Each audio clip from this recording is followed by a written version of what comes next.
Why is it that every time we refresh our look after 60, someone suggests either chopping it all off or letting it grow into some shapeless curtain? Excuse me, but we're not trying to disappear. We're just done being weighed down. Let's face it, wrinkles happen, gravity happens. But here's the kicker. Your hairstyle can either pull your features up or drag everything south like a bad bra. And no, this isn't about pretending to be 30. It's about making smart, gorgeous choices that bring the attention back up to your eyes, your smile, your energy. After a certain age, you start to see through the nonsense. Trends fade, filler fades, but a well-placed layer or side-swept bang, that magic lingers, especially when it knows exactly where to land. In this video, we're diving into face-framing styles that do some sneaky lifting without a single needle. I'll show you how to steer clear of hair shapes that tug the face down, and instead, lean into styles that draw attention upward, soften lines, and make your features sing. Think of this as your personal style GPS. Less anti-aging, more pro-highlighting.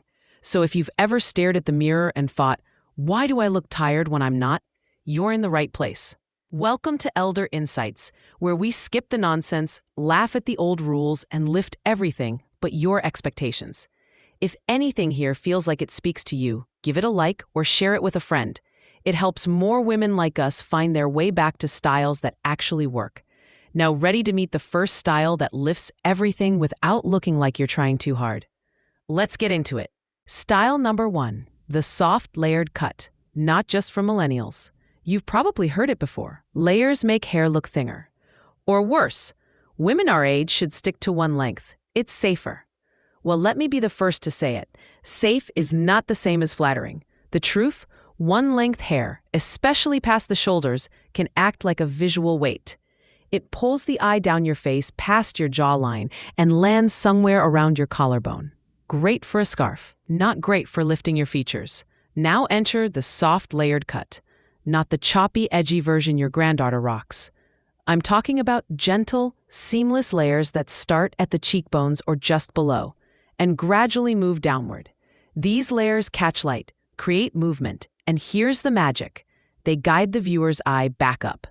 It's like built-in contouring without the bronzer. Soft face-framing pieces can subtly blur lines around the mouth and lift focus to your eyes. Add a little texture around the cheek and jaw. Suddenly, your whole face looks more open, more awake, more you. But I get it. For years, we were told not to mess with our hair too much. Keep it tidy, keep it mature. Layers felt like something for someone younger, bouncier, possibly named Madison. But here's a little secret. It's not about age, it's about shape. And the right layering is shape therapy for your face. What happens if you skip this idea entirely? You risk the heavy curtain effect. Hair that hides your cheekbones, squares off your jaw, and shadows your smile. Suddenly, you look like you're wearing a soft helmet, and not in a flattering way. I once had a stylist talk me into a single-length, blunt bob. It'll look sleek, she said. What it looked like was sleepy. All the life drained out of my expression. I walked out feeling like a secretary in a 90s crime drama, uncredited. Ladies, hair should lift you up, not hold you down like an emotional support blanket you didn't ask for. Soft layers aren't rebellion, they're revival. And when done right, they whisper, I still know who I am. And that energy? That's better than Botox. Next up, we're dialing up the volume a bit with a cut that turns limp, lifeless strands into a style that actually speaks. Don't miss it. Style number 2. Curtain bangs, the softest kind of trickery. Here's the thing no one told us about getting older. It's not the wrinkles themselves that bother us. It's how our face seems to lose its architecture. One day, you wake up and everything feels just a little lower, a little softer, like your features have started melting into each other. And sometimes, it's not age. It's the hair doing us dirty. That's where curtain bangs come in. And before you say, oh no, I had bangs in the 70s and I looked like a mushroom. Hear me out. These aren't those bangs. Modern curtain bangs are soft, sweeping pieces that frame the face like parentheses, subtly shaping, slightly shadowing, and most importantly, drawing attention upward. They part down the center or slightly off to the side. which opens up the face without completely exposing the forehead. Now, I know what you might be thinking. Won't bangs make me look like I'm trying too hard? Not these. The goal isn't to hide. It's to highlight with just enough mystery to keep things interesting. And yes, there's maintenance. You'll need a trim every few weeks. But if you've ever found yourself staring at your frown lines in Zoom calls instead of your eyes, this may be your secret weapon. The emotional win, they soften the hardest part of the face, between the brows and under the eyes. That's the zone where every sleepless night and squint line settles in like unwanted guests. Curtain bangs act like a sheer veil. They don't hide everything, but they take the edge off. They give the illusion of lift, lightness, and symmetry, even on no makeup days. I had a friend who said, "I don't do bangs. I have trust issues." Fair enough. But 3 weeks after trying curtain bangs, she texted, "Why didn't we do this 10 years ago?" She looked like herself, just more polished, less tired. And the best part? You don't have to commit to full fringe. These grow out beautifully. Worst case, you clip them back and call it a day. Curtain bangs, not a cover-up, a clever redirection. Would you ever try them? Or have you sworn off bangs for life after a childhood trauma? Tell me in the comments. I need the full story. Stick around, because next, we're talking about the one cut that looks boring on paper, but might just be your mic drop moment. Style number 3, the grown-up Pixie, not the one you had at 35. Remember the Pixie cut craze? Sometime between Meg Ryan's rom-com reign and Halle Berry on every red carpet, it felt like every woman tried it, at least once. And if you were like me, you either loved it or cried in the car for 3 months while waiting for it to grow out. But here's the thing no one tells you. The Pixie at 60 is a completely different story. Back then, it was about rebellion. Now, it's about refinement. A modern grown-up Pixie isn't stiff, spiky, or overly styled. It's soft, textured, and customized to your face shape, especially the top and sides, which are key players in the face framing game.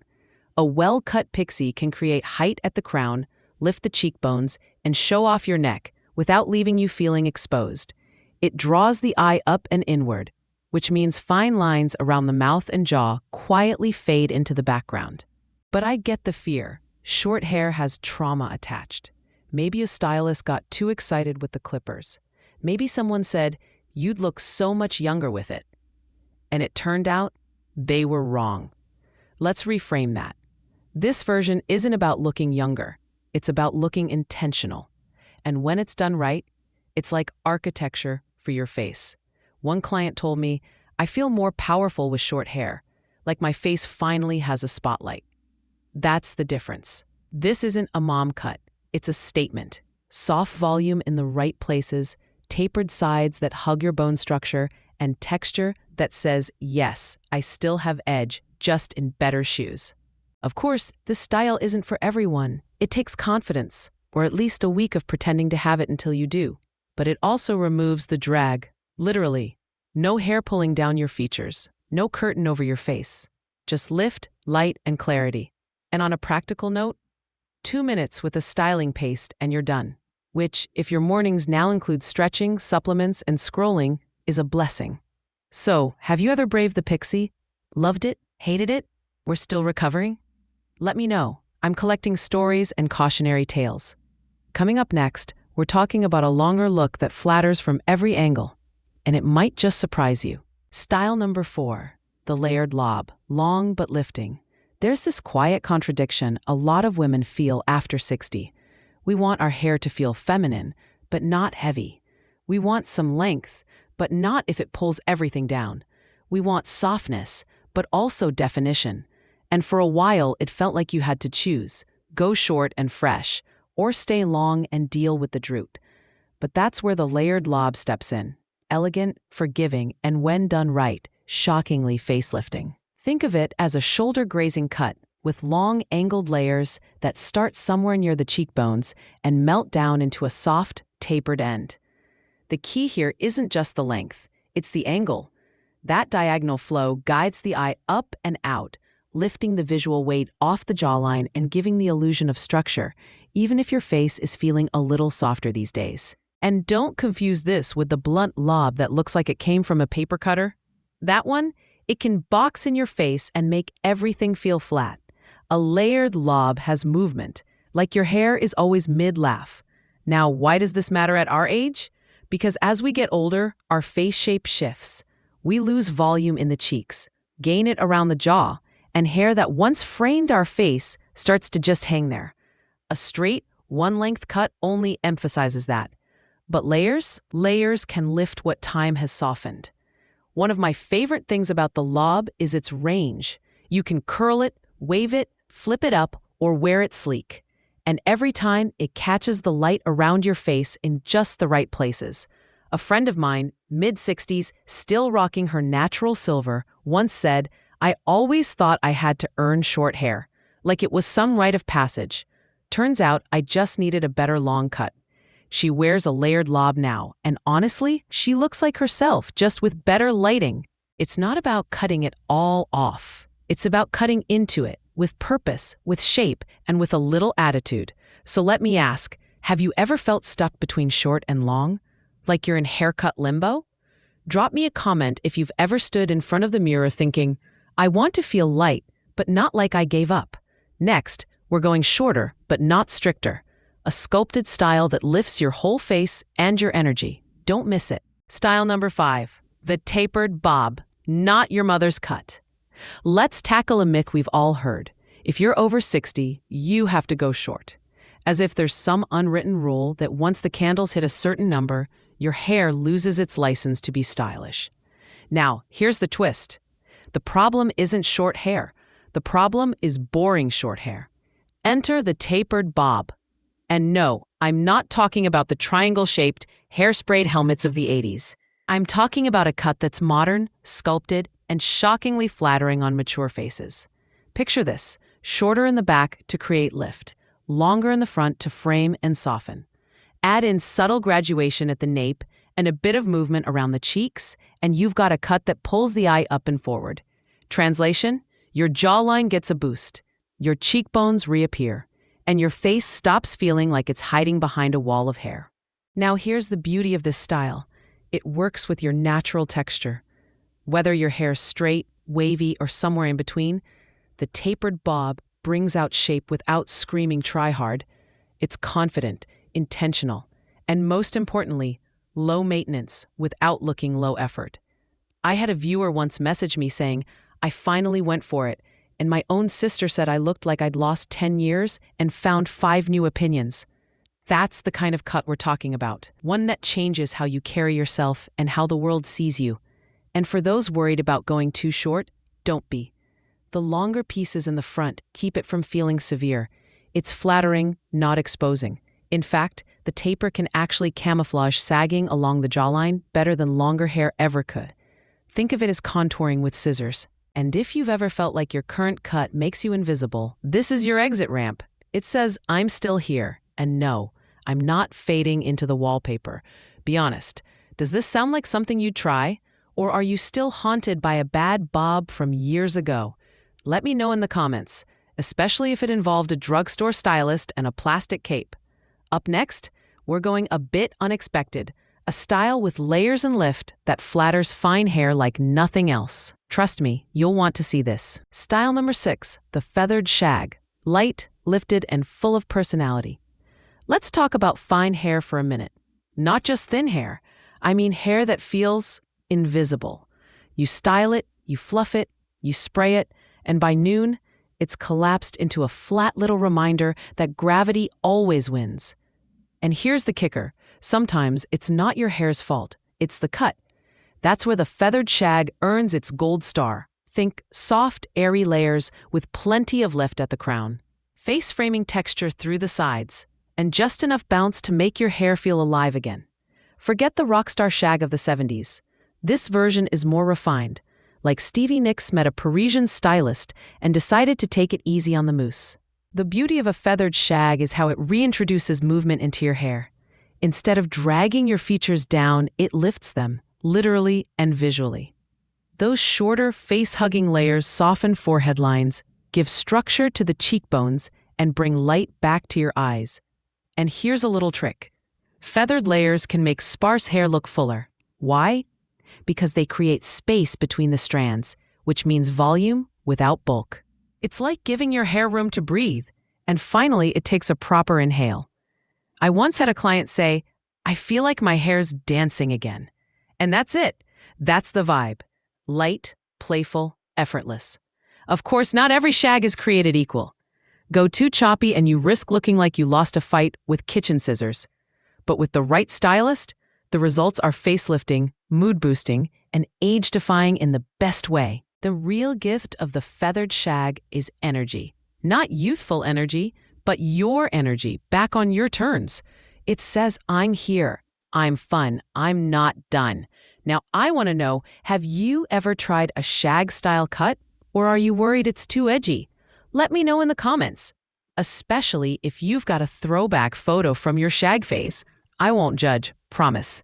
Next up, we're closing out with a classic face framer, but with a modern twist that might just change how you feel about longer layers forever. Style number 7, long face framing layers. When done right, they're everything. Let's get one thing straight. Long hair isn't off limits after 60. But badly shaped long hair? That's a fast track to looking and feeling dragged down. For years, we were told that long layers would keep us looking youthful. The truth? That only works if the layers actually frame your face. Too many women over 60 are wearing what I call nostalgia hair, the kind they had at 40, just longer and slatter. The layers are too low, the ends are too thin, and instead of lifting your features, the whole cut just quietly slides south. But when done right, long face framing layers are magic. They're soft, strategic, and sculpted in a way that gives movement, shape, and lift without sacrificing length. Here's the difference. The wrong kind of layers start near the shoulders. The right kind start near the cheekbones, gently curving toward the jaw, grazing past the chin, and flowing into longer lengths that skim the kohl. This creates a lifting effect without chopping it all off. You get softness around the face, volume at the crown, and that sense of movement that makes your hair feel like it belongs to you again, not your stylist's outdated Pinterest board. It's especially great if you're growing out a shorter cut, or if you've always felt more confident with some length. The key is to bring the energy up with those upper layers while letting the rest flow freely. And let's not ignore the emotional piece. For some women, long hair is identity. It represents femininity, freedom, or just plain stubbornness. And that's valid. You don't have to trade that in to look refreshed. You just need the right structure to support it. One woman told me, "I kept my hair long because it made me feel like me, but it wasn't until I added real face-framing layers that it finally looked like me again." That right there? That's the point. So if you've been clinging to your length but feeling blah every time you catch a reflection, this might be the shift you didn't know you needed. Tell me, are you team long hair forever? Or have you been thinking about giving it shape again? Share in the comments. I love hearing how these tiny changes make a big impact. Your haircut can be more than just a style. It can be strategy. Face framing isn't about covering up what time is done. It's about choosing cuts that bring the focus back to you, your eyes, your cheekbones, that spark that's still very much there, maybe just waiting for a little lift. Whether it's a curtain bang, a layered lob, a tapered bob, or that feathered shag that makes your hair feel like it's finally breathing again, these styles aren't just trendy tweaks. They're tools. Tools that shift the attention upward, soften the edges, and make everything look just a little more alive. And the best part? None of this is about chasing youth. It's about feeling seen, feeling sharp, and remembering that style doesn't retire just because we have. So if one of these cuts spoke to you or reminded you of a version of yourself you'd like to meet again, tell me in the comments. I'd love to hear what you're considering, what's worked for you, or what cut you swore off forever. We've all got one. Remember, wrinkles aren't the enemy. Gravity isn't either. But boring hair that drags us down, that we can fix. Thanks for watching, and if you enjoyed this, don't forget to like, comment, or share it with a friend who's ready for a little lift of her own.